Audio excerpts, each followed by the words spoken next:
I'm gonna show you how a cheap lazy bastard saves money on chainsaw blades.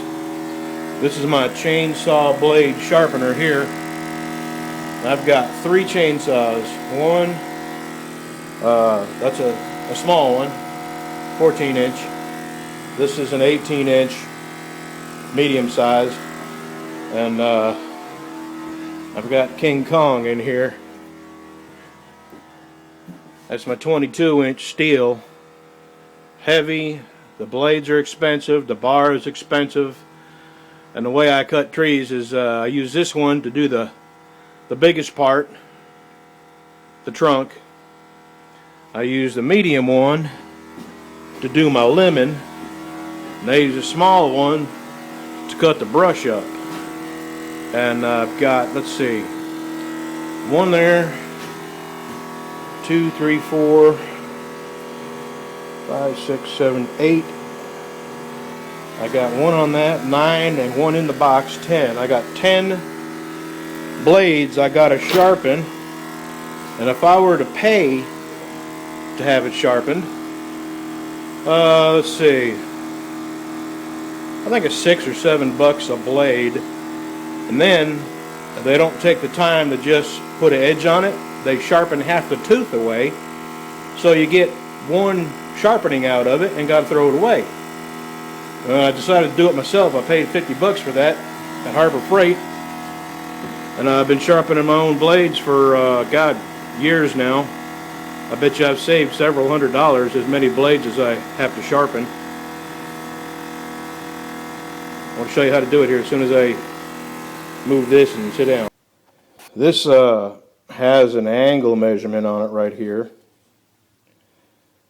and you set the angle to coincide with the angle of the tooth, and then this comes down at an angle. I don't know if you can see that. Well, I'll sharpen one. That one's set up.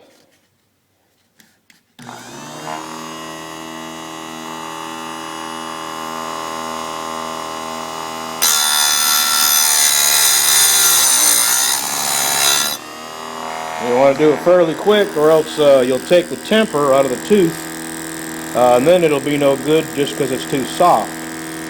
But if you do it right, you can save a whole lot of money sharpening your own chainsaw blades.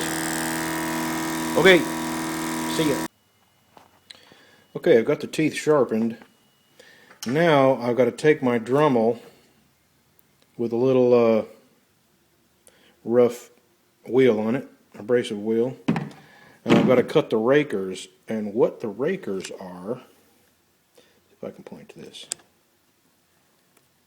This is a raker, and this determines the depth, or how much wood or how big a chip that tooth is going to take off.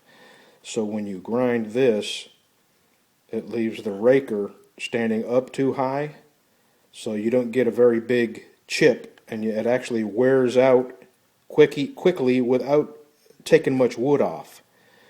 So they make a gauge to file these rakers down, and I think they're supposed to be I forget the measurement.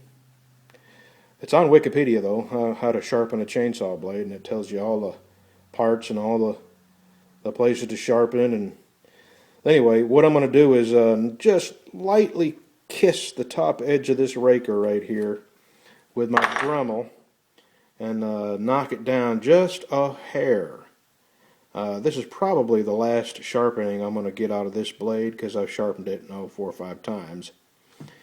And I haven't done that to these rakers yet. So if I take a little too much off, it'll be alright. And this will be the last time I use it. So let me just see if I can get this, see if I can do this without looking through the camera here.